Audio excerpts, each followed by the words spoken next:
All right, folks, it's time for the news, and we'll see what's happening in the news and around the area and all along those ways. But definitely, it is time for us to get that report in on the World Edition.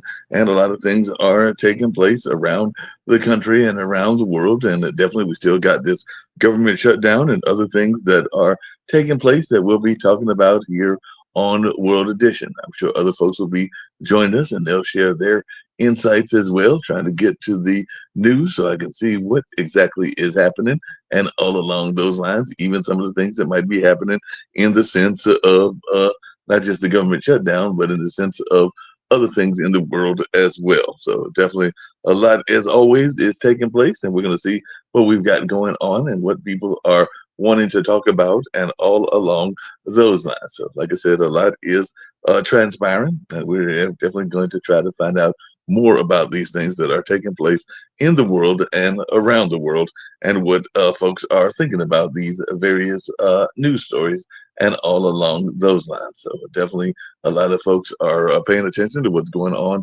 in the Ukraine Russia war, as well as what's going on in the Middle East and a number of other places as well. So definitely, we're going to try to get to those stories and see what folks have to say about a number of these things that are taking place. I'm sure that Rick Rosner and others will be joining me later on, and we'll see what they've got on their mind as well. So a lot's taking place, and we're always glad to be reporting out it here on Pod TV and seeing what folks have got to say about what's going on. It looks like the stock market is up slightly. S&P 500 is up 0.22% is what I just saw come across my news feed. So some folks may be fascinated by that. Maybe they're going to do better with their investments or see what goes on in that space as well. So, like I said, that is some news that just transpired that I happened to see come across my news feeds and all along those lines. So definitely, we'll see what folks have to say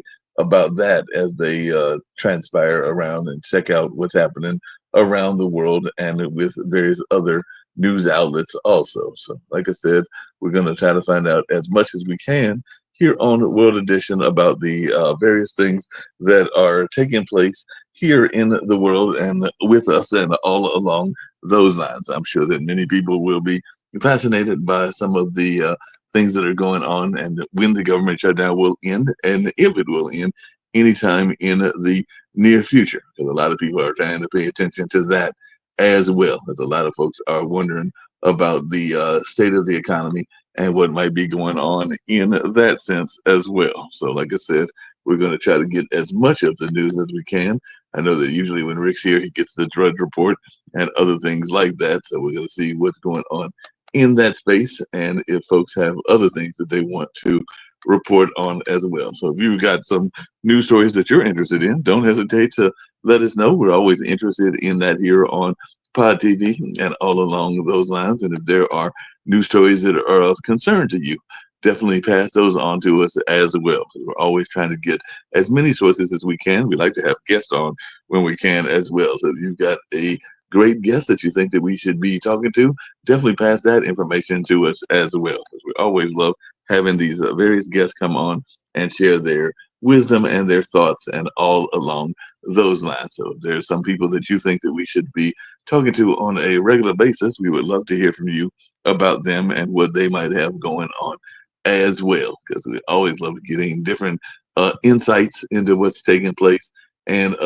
things along those lines, because definitely it's always fascinating to get different viewpoints, whether it's from Africa, whether it's from Asia, whether it's from other parts of the world. I know Sharif usually is here, and he usually gives us some great insights into what's going on in his part of the world. So hopefully he'll be joining us in the not too distant future to share some of the things that are transpiring in Bangladesh and some of the countries that are surrounding Bangladesh as well. So definitely, if you are a person that lives in one of the countries that we're not getting enough news from, maybe one of the African nations or one of the other nations out there, please let us know, because we definitely want to try to get as many insights as we can from around the world in the various places that are there. So, like I said, maybe you're got some ties to Australia, or some ties to New Zealand, or even ties to other parts of the world as well. So, like I said, if there are things that you think that we should be reporting on, we'd love to hear from you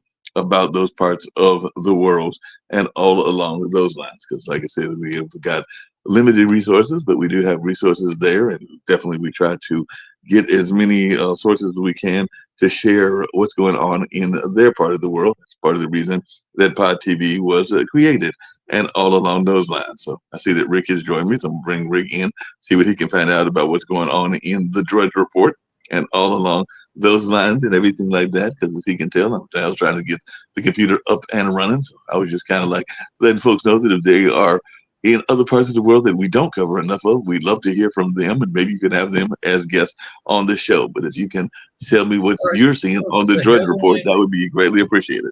Drudge headline is "Shut Down Madness," and like overnight, Trump will release this AI video that shows him, I guess, as the Grim Reaper, walking through Washington, D.C., creating devastation because he's going to fire people and close down government agencies, which may be illegal, but doesn't stop Trump.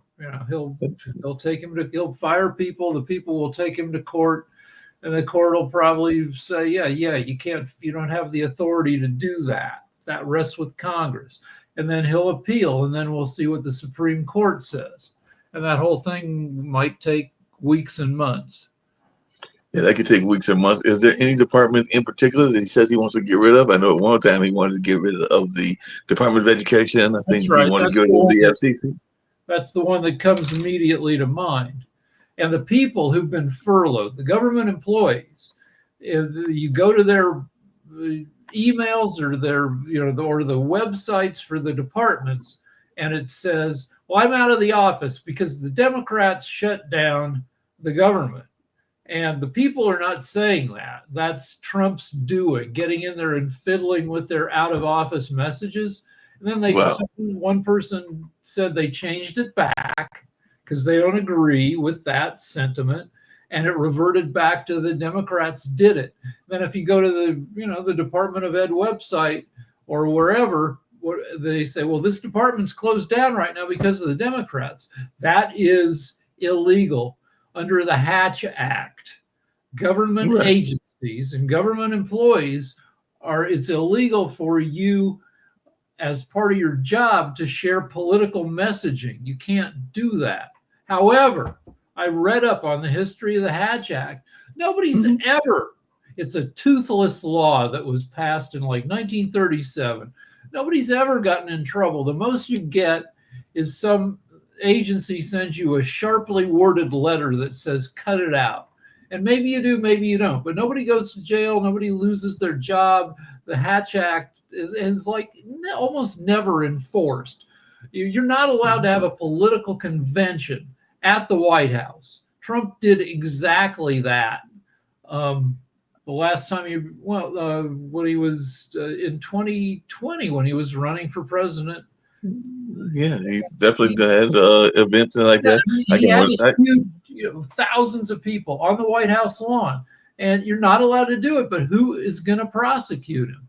Yeah, I mean, who's going to stop him? I mean, Letitia James is trying to stop him, but even she's being persecuted and hounded as well. I got one of those letters myself early today, but it wasn't for government work and everything like that. But one of my jobs is a testing company and everything like that. I had reached out to them because I was trying to find out when our next assignments were going to start. And I basically I found a real life human, because we love real life humans. So I called his extension, and then I got a note back from the computer basically saying, don't call the humans. We'll get in touch with you when we're ready for you to come back to work and everything like that. So AI is, like you said, in charge of the world, because it's basically like, don't get in touch with the humans that you're used to getting in touch with. We'll be in touch with you when we're ready for you to come back.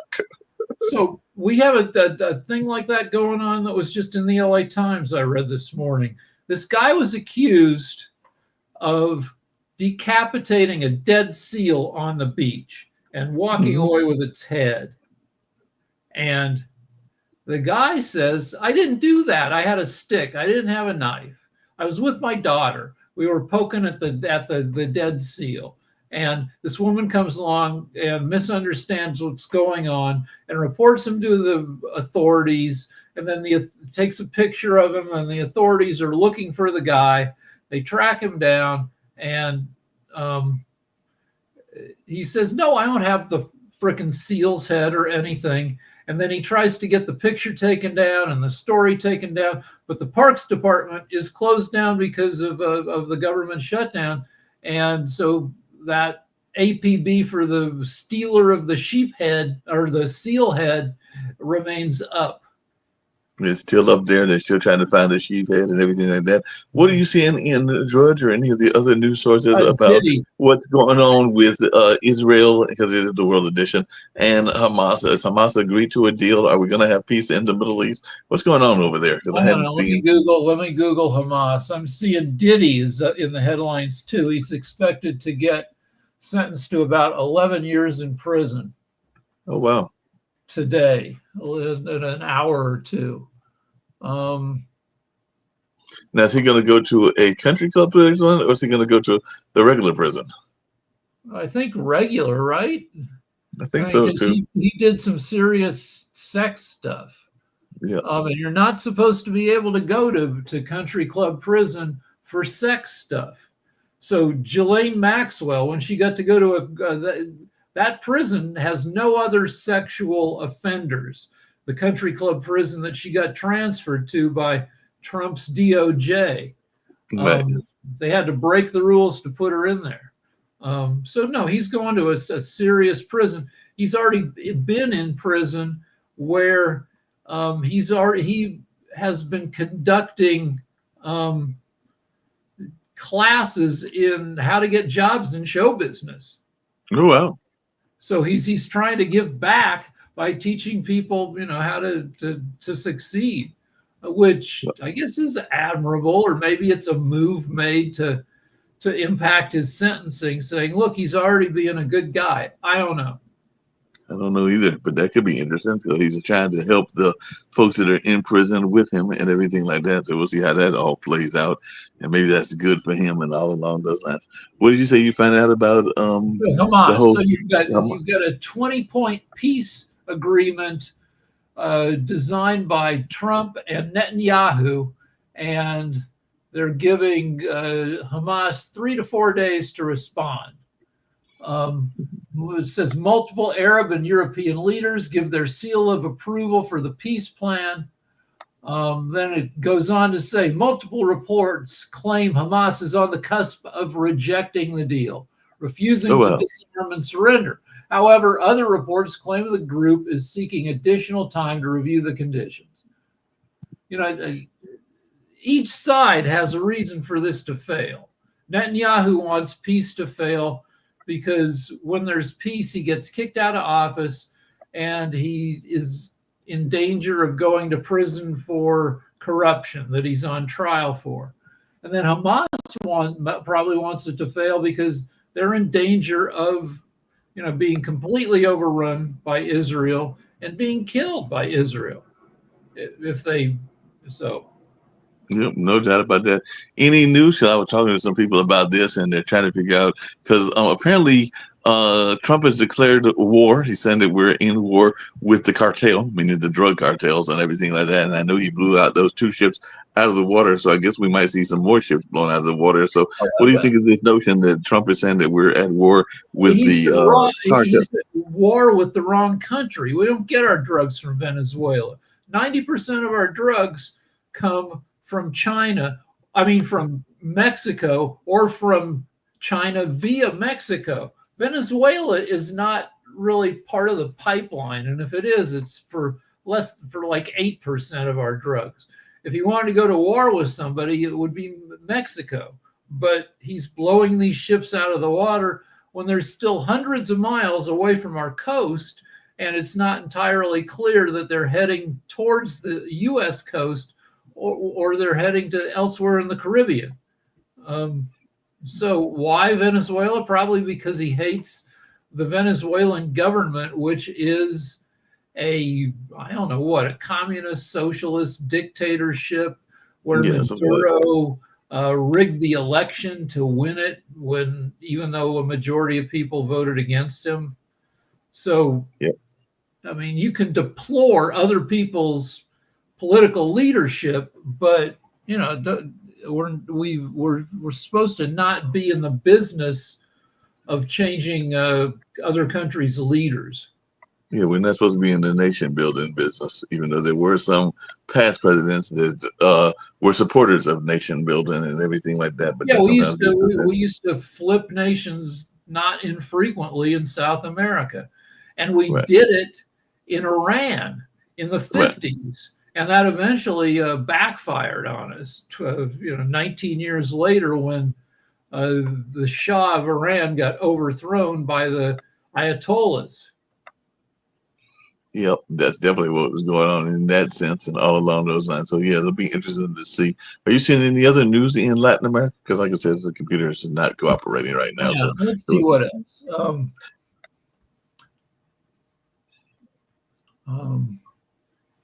we're shaking in the world. There's this woman, Barry Weiss, who is being named editor in chief of CBS News, which seems like another capitulation to Trump because she is conservative and inexperienced in the job of news chief. She's been a political pundit. She tried to start a conservative college in Austin, Texas, but she's not really she's got no relevant experience. And then the Gallup poll says trust in media is at a new low of 28%. And Oh, wow. Republicans' trust in mainstream media is down to 8%. And this is due to a combination of people falling prey to bullshit from their favorite news sources and from the mainstream media failing to hold Trump to account. That when politicians, including Trump, lie to their faces, reporters and news shows are too chicken shit to call it out. It seems like the ones that are calling it out, actually, ironically, are the people that are in an industry that you know all so well because you used to work for one of the people. But the ones that seem to be doing most of the calling out are the Stephen Colbert's, Seth Meyers, and Jimmy Kimmel's of the world. So they seem to be the ones that Also, are John really calling things out. Yeah, all those guys. SNL begins its 51st season tomorrow night, and we can expect them to take aim at Trump and the government shutdown. And they don't hesitate to do that, and they've been on the air for 51 years. So I don't know that they can be intimidated into softening their message. Yeah, I don't think they can be intimidated. So the Tonight Show has been on the air for 71 years, and Trump wants that gone. So I don't know. It'll be interesting to see. Hey, Sharif, you're coming at us from Bangladesh. What's happening in that neck of the woods? Yeah, a lot of things happening in South Asian market. You can see that the Hindu religious program, they just finished their Bijoya, and there is a billions of Hindu peoples live in India. On the other hand, cricket and cricket related activities, sports related activities happening. In terms of business, I want to say after the tariff and all of the immigration related challenge, Asia Pacific, South Asian market try to engage with these things. Besides that, I just want to share one good news from World Talent Economic Forum Institution. We launched Yeah. a center of excellence with South Asian countries like India, Bangladesh, Pakistan, Nepal, Bhutan, Sri Lanka, Maldives, and Afghanistan. Besides that, we have different partners from USA, from Canada, from Australia, from Africa, from Middle East, from Asia Pacific, and from Europe. So our major target, we do focus on research, innovation, startup development, policy developments, consultancy for the high quality projects. So we are getting a very good response, especially the youth communities. I always say that they are very encouraging, they are very positive, they are trying to change these things. And I want to thank the Western world tech company, especially the Silicon Valley tech company. they are actually helping a lot, especially exploring the opportunities, creating new world. So that is the news and update from my side from Asia. Thank you, Port TV, and Appreciate, thank you everyone. yeah, appreciate you. We gotta get some other folks. I know we used to have brother Mike to give us reports from Nigeria, so we gotta try to get some folks from some of these other countries to reach out and give us some news reports at some point or another. So I think I Can still we got go his back to number. distrust in the media? So Yes, please. trust in mainstream media, mainstream reporting, newspapers, and such. 51% trust among Democrats, 27% trust among independents, 8% among Republicans. But the deal is that mainstream reporting, I mean, reporting is you are curious about an issue. You go out, you talk to as many people as you can who have relevant information about the issue. You go out on the streets and you report directly from situations, and then you report whatever you find, whether it supports your point of view or not. And that's what mainstream reporting should be, and still often is, but it's increasingly distrusted because a lot of people don't trust it because it contradicts the bullshit they believe in. Also, Right. because the mainstream media is chicken shit and plays by old rules. Like Schumer and Hakeem Jeffries are being attacked. There was just a big editorial in today's LA Times saying that their style of rhetoric is way too calm and even handed. And for today's times, that they're being outmaneuvered by Republicans who get out there and lie and shout. And it's ditto for the mainstream media, where they try to be fair and respectful. And so when people come on their shows, there are a couple Congress people, Republicans, who just come on and sling bullshit. And the correct response to that should be, quit coming on my show and lying, get off of my show. But no, they're treated with way too much respect, and which paradoxically leads to a lack of respect from viewers. Yep, no doubt about that and everything like that. Tell me what's going on in your world and what's chicken in your neck of the woods. What are you hearing people talk about? And has the government shutdown, I think it's day 3, impacted you yet?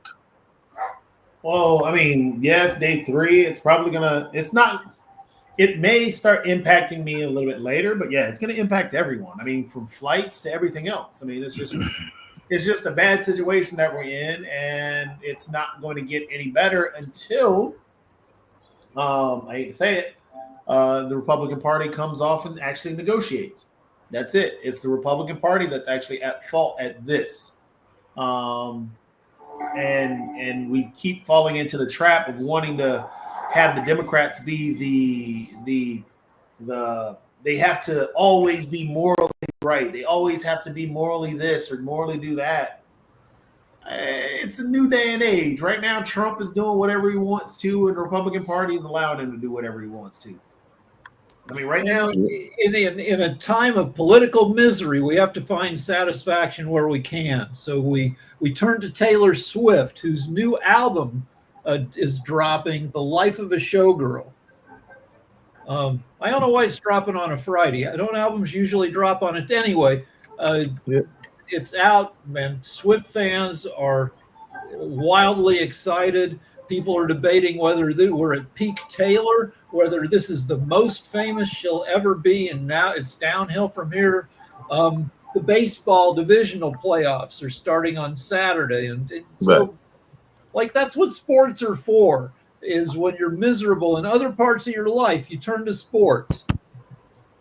Yep, definitely turn to sports. And I know some people, I was watching a couple of days ago, folks were getting all excited because one of those talk shows had Doja Cat on. So Doja Cat was on, and another one had Lady Gaga, who apparently is now engaged or has been engaged for a while, but she was talking about how that has changed her life and her persona. So she's, I guess, calmed down with this. Michael Polanski, no relation to Roman Polanski. They spell their names differently, one with a Y and the other with an I. And of course, we know Roman Polanski was the kind of like banned from the country. Yeah, because he raped a 12-year-old girl. He gave her drugs and raped her in a hot tub. Right. The predator that did all of that kind of stuff and everything like that. Hey, Sasha, how's things going? I know we got the Ukraine-Russia show, and you got some stuff coming up. So the chess show will be a rerun on Saturday and everything. But what are you hearing about things going on in the European theater? In European theater, what's happening is that Putin is trying to completely disable Europe as a political entity. He is harassing the Europe, including Poland, Germany, Denmark, many other countries with the drones and some like this. Basically, the idea is very simple. Because Europe doesn't have the response which is required in this situation, it just doesn't. So therefore, Europe will, what Putin hopes, that they will get just sick and tired of all that and say that, okay, stop harassing us, we will stop sending arms to Ukraine, we will stop any help to Ukraine, just leave us alone, please, would you? And yeah, Putin will reply, well, okay. But remember, as soon as I'll find out that you send even €1 to Ukraine, we will increase this harassment tenfold. Okay, so this is very interesting situation because before, earlier in the year, Trump was harassing Europe. What he was doing is, we will not help Europe. You have to increase budget. You have to do this. And you have to stop buying oil from Russia. And you have to do so. Essentially, even with the reaction on Polish attack by Russian drones, United States says that's nothing. That's not an aggression. That's really, well, it's happened. Maybe by mistake. So that really spells out the end of NATO as we understood it for many, many years. And the reason Trump will be very, very delighted if Europe will be weakened by Russia and maybe other factors is that he would be able to conduct his aggressive policies like going after Greenland. Although lately I never heard about that anymore. Greenland, Canada, what's happened? What he's changing his strategy? I don't know, but I never heard it lately. However, I must admit, speaking about Canada, Canada is taking over U.S. international business. For example, like soya, all the contracts of delivering soya to China is U.S. is out of that business. It's Canada, it's Brazil, Argentina. With Argentina is very funny thing happened. U.S. farmers lost this year alone $20 billion. At the same time, Trump provided the exact number, $20 billion, to Argentina. So farmers are furious. So you're taking our $20 billion and you're providing that amount to Argentina. How is that so? Well, that's how it's so. If you you elected somebody, ask him what's happened. Okay. So there's a couple specific things going on with Russia and drones in Europe. Drones, a swarm of drones shut down the Munich International Airport last night. Mm-hmm. Can't take off or land, and if you're going to risk smashing into, I mean, when you think drones this big, no, the Russian drones are freaking, they're large. They will take down your plane if you crash into one. And Denmark, people are freaking out and stockpiling food because they've been hit by swarms of drones for the past week, every day or night. So yeah, Russia is just effing with all these countries. Because they can. Trump is his buddy. Trump won't do anything. Trump has said in 2 weeks, in 2 weeks, in 2 weeks. 2 weeks never comes. So I mean, the deal, the one reason that people capitulate to Trump is that we still have 3 years and 3 months until we have a shot at getting a different president. And people look at that frickin' ocean of time between now and having a president who's not a crazy asshole, and they're like, well, we have to give these little concessions just to get. It's a huge misconception. I'm not even sure that there will be election next year, midterm election. I'm not sure that it's going to happen. Most likely Trump will send a regular U.S. army in all democratic states, and they will just arrest anybody, they will harass anybody. There will be no normal midterm election. And the latest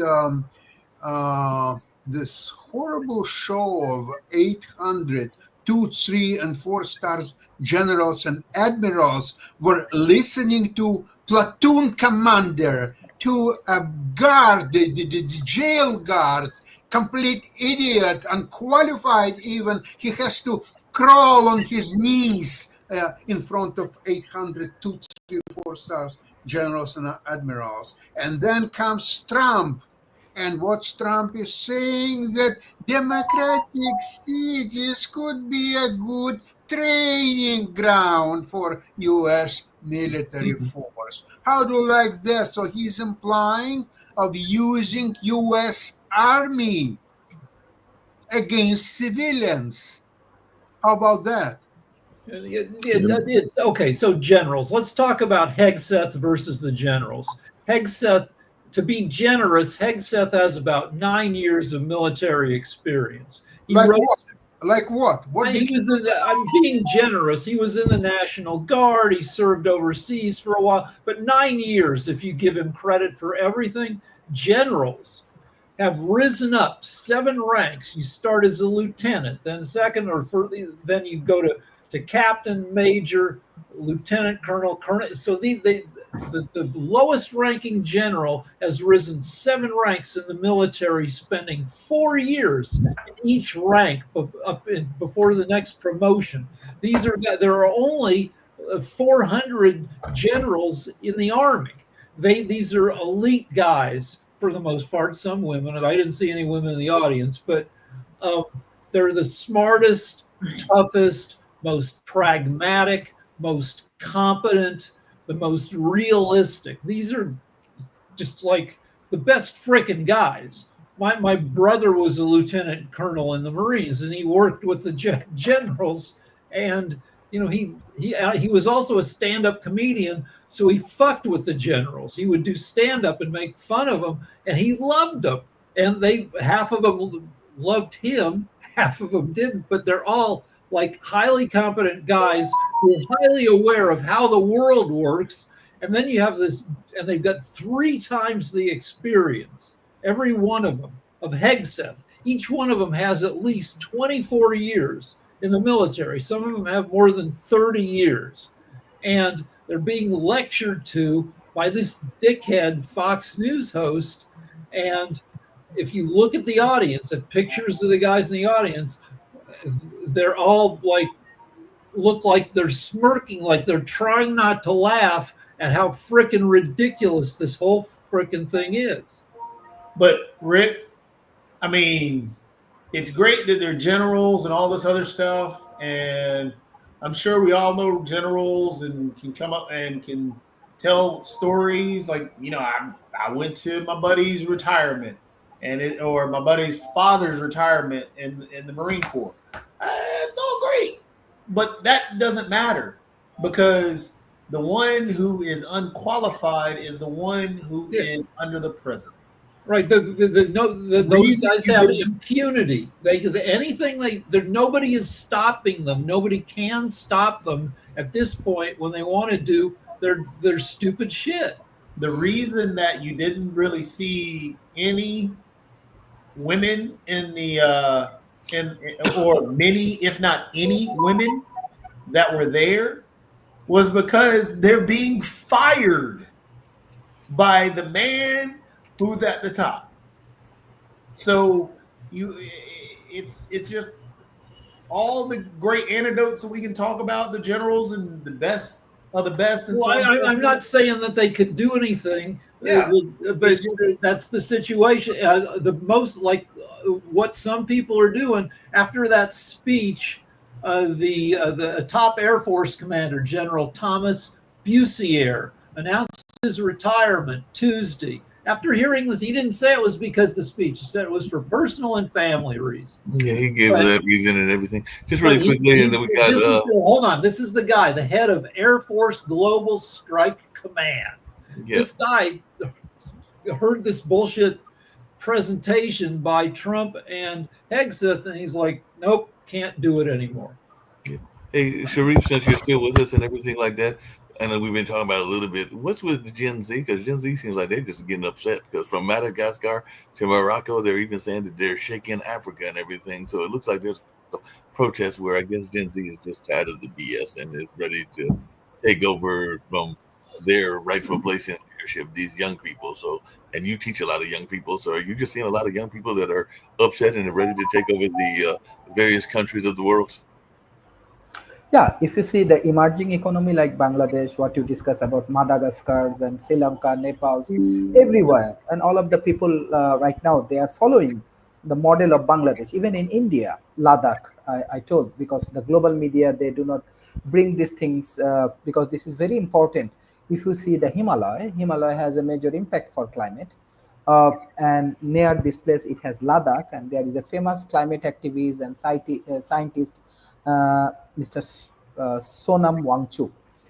He is doing revolutions. Already, Indian police arrest him, but they are actually doing the Gen Z doing revolutions for their job opportunities, for climate innovations, they are looking for democracy. Especially Ladakh people do not have all of the places, because try to understand the youth is the ultimately the major economical, political, as well as this technology oriented decision maker. There is a huge youth populations in emerging economy, even though USA has 42 million people. So I believe that this is very important time. Definitely, I want to give special thanks to the US corporation, especially the tech corporations, and the youth community. They understand they have their own power and they do not like corruptions. So I believe if the political people, the leaders, if they do not play according to the role, according to honesty, sincerity, the Gen Z gonna revolution it and they will take these things. That is the things. Last 5 years, I'm discussing with my World Talent Economic Forum with Pot TV.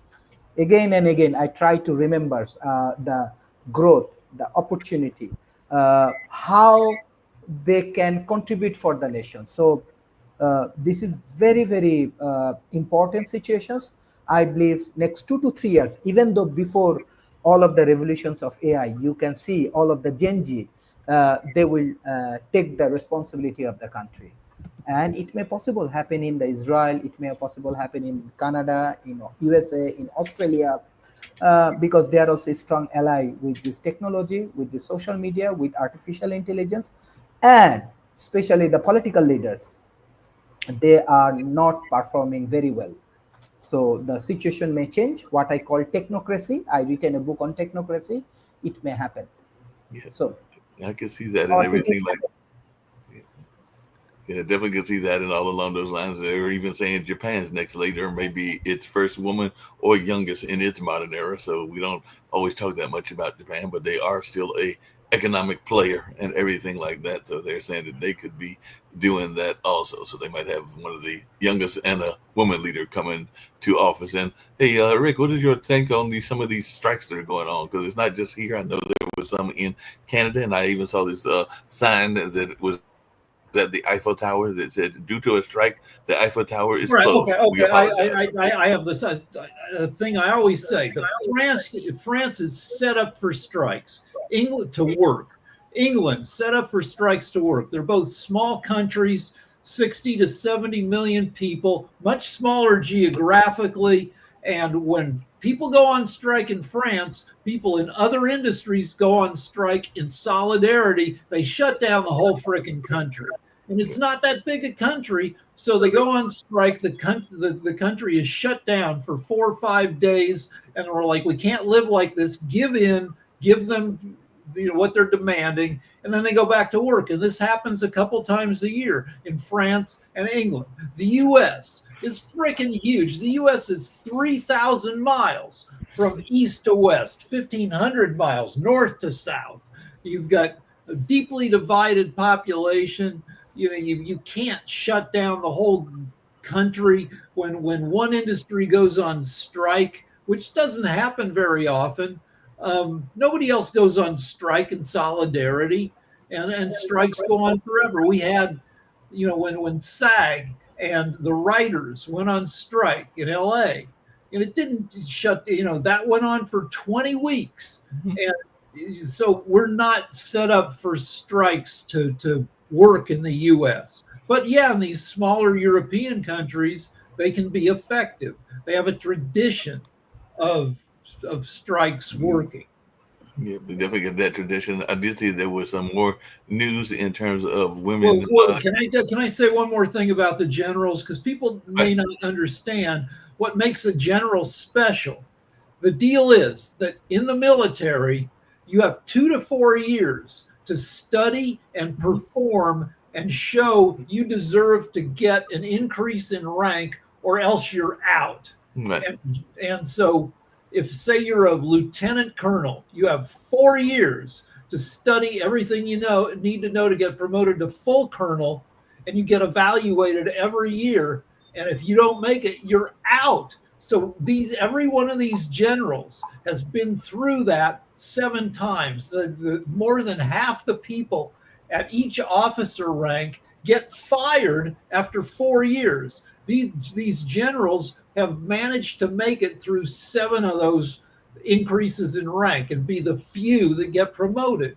Even among generals, you get fired. There are 250 one-star generals and only 110 two-star generals, which means that more than half of the one-star generals get fired after 4 years. So you can imagine that the people who are left after decades of going through this, imagine having a job in an insurance office, or you in radio, where you have to fight for your job every couple of years. And like you said, I have a cousin that made it up to lieutenant colonel, so I know the system and how it works. And you were right; they get a certain amount of shots, and if you don't make it, then you wind up going, as my cousin Emmett did, into like work around warp technology, and now running for political office himself and other things along those lines. So he used that knowledge that he gained to go into other fields. So even if you don't make it, a lot of times you still make it in other fields along those lines. Just a quick question for y'all: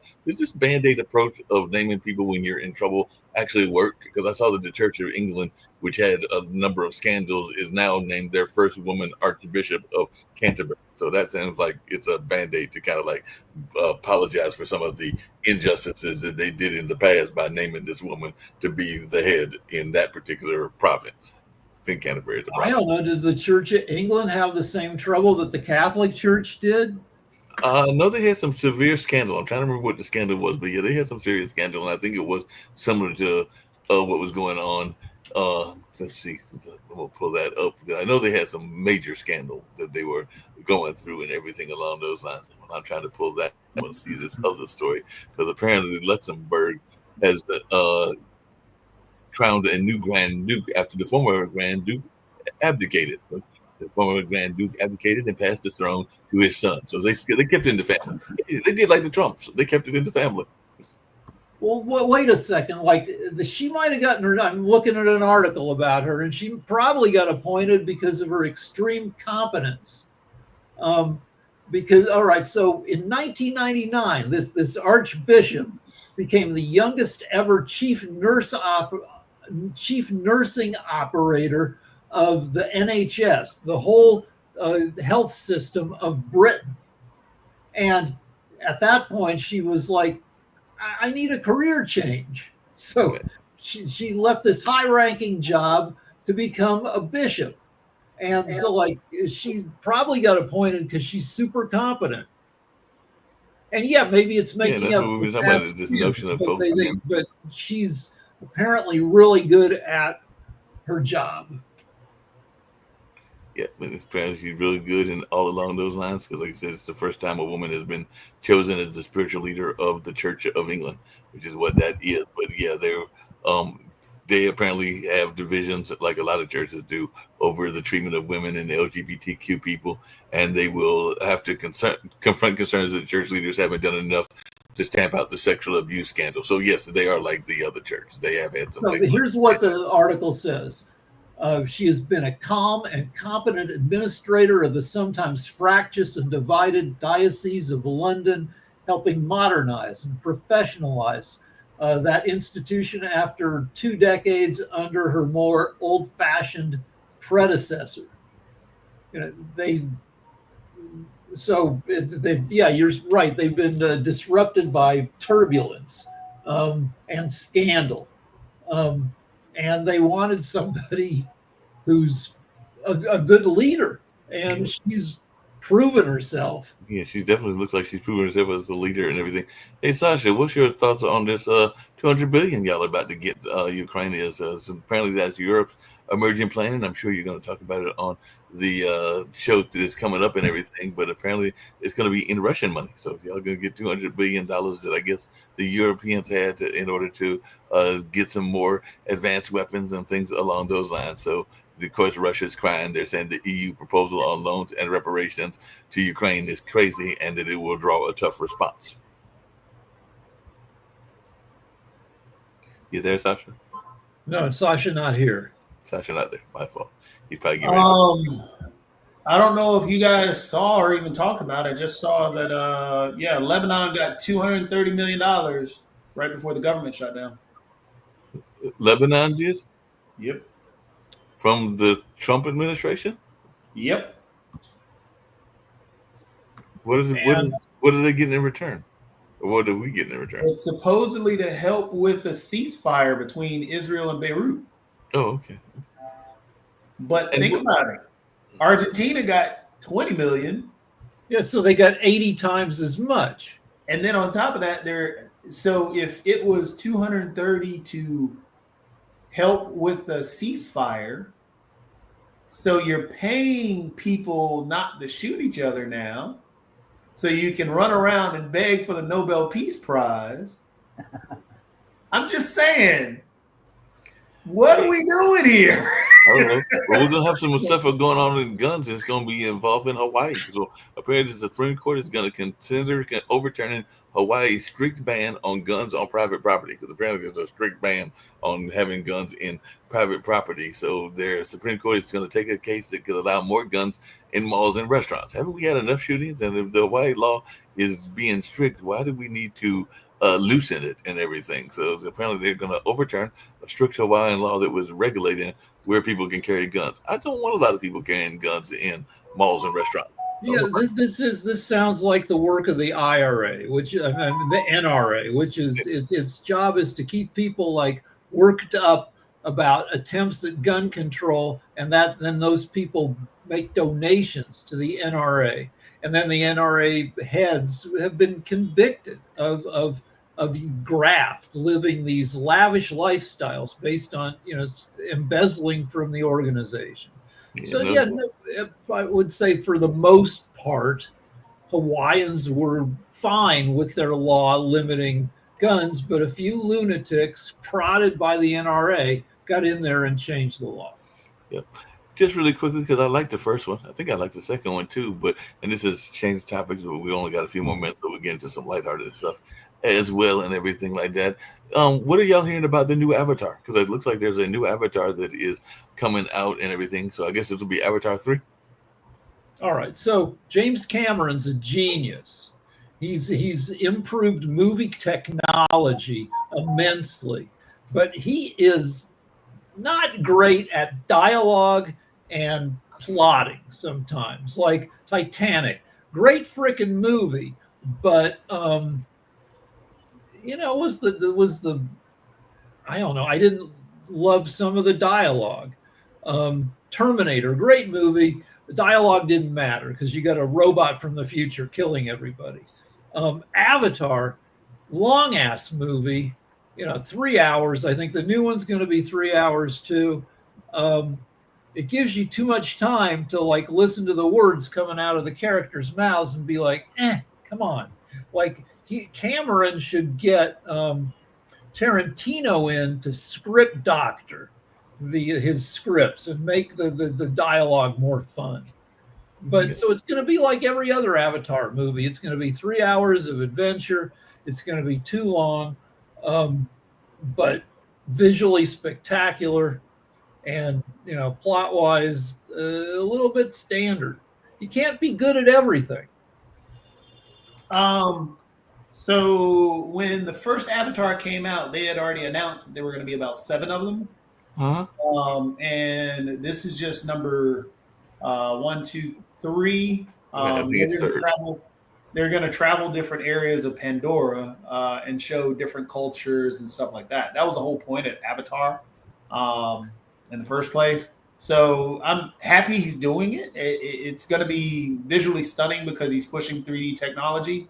However, number 4 and number 5 will probably come out in the next it'll be announced once this one hits. Then that'll come out in the theater another year or 2 later, because my guess is the production's already on to number 3, 4, and 5. Because he's making a giant. It's just a matter of upgrading the technology because it's all CGI anyway. Right. Well, let's compare Avatar to The Boys, which is a series on Prime about superheroes who are corrupt and insane, and that show does its best to give you to see what it can do to get crazy stuff onto the screen.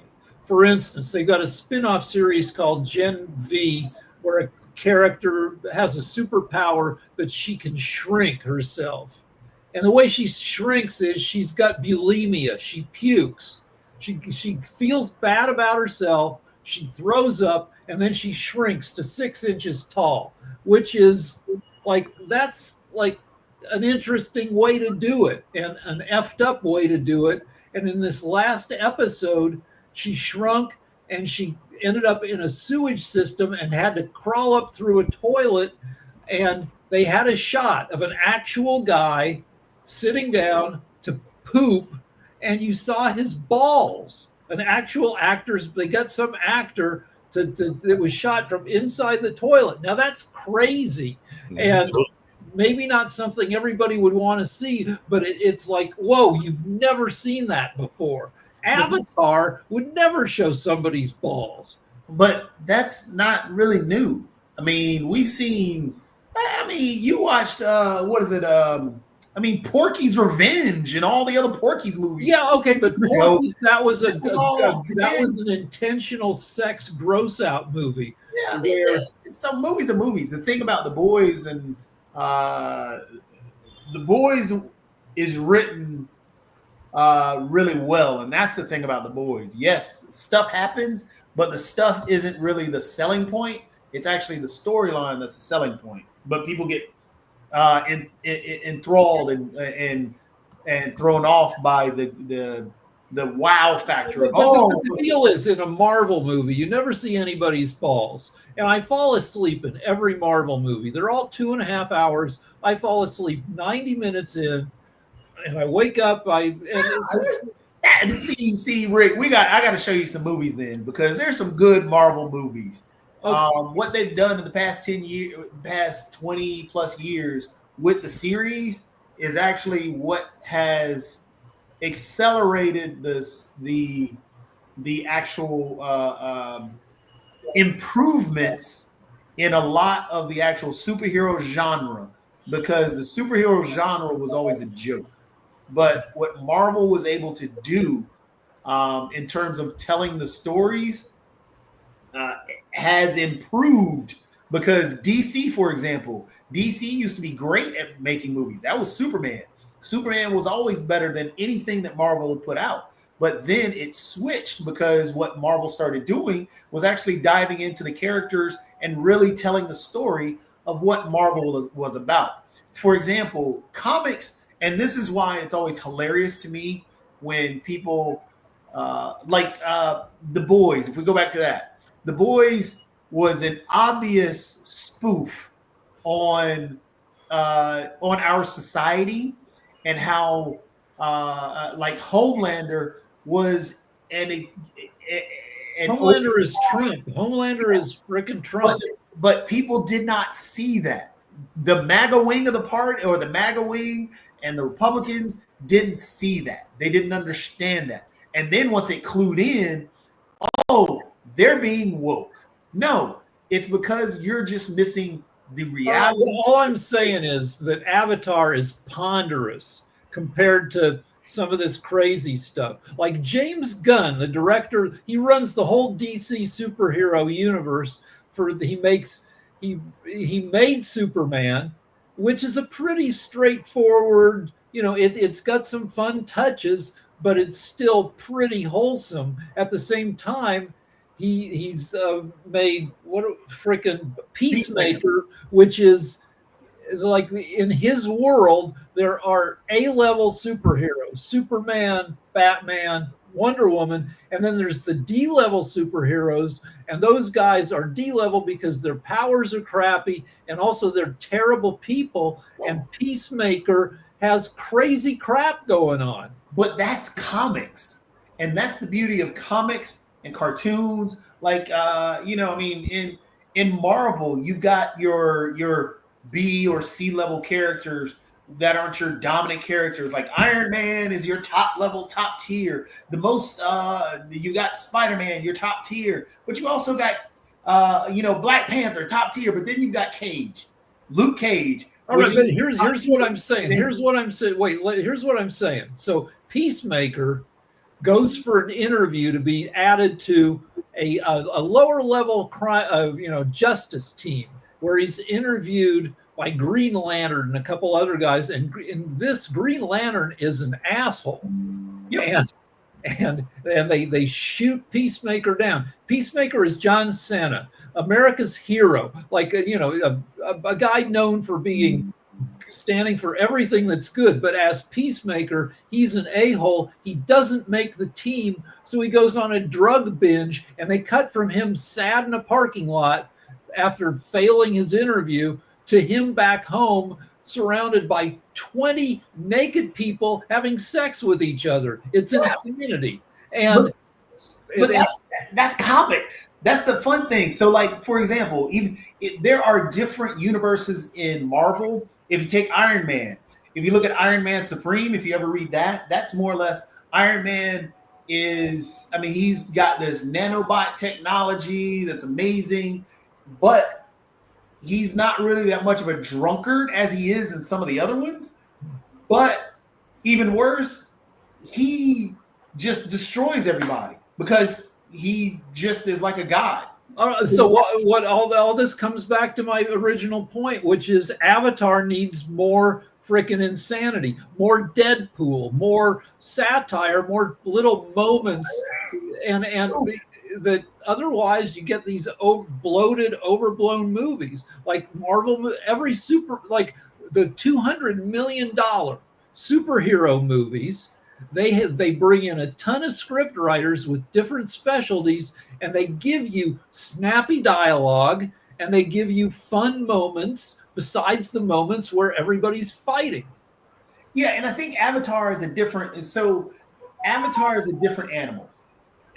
It's a more dialogue-driven animal than the other one. Like, people were upset.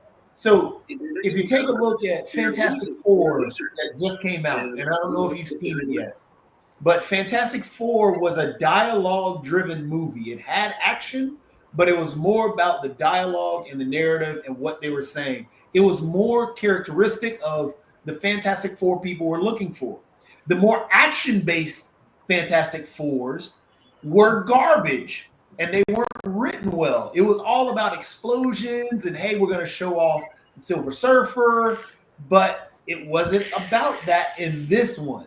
So it's all in how it's written. And I agree, Mhm. Avatar needs to be written a little bit better in terms of expressing what it wants to express. But I think it's another one of those. It's an experience movie rather than it's, hey, we're gonna go out in this action packed. It's still a narrative driven And experience movie. on that note, Joker, got to get us out of here. We got the Russia and Ukraine show and Happy everything like weekend, that. everybody. Right, bye.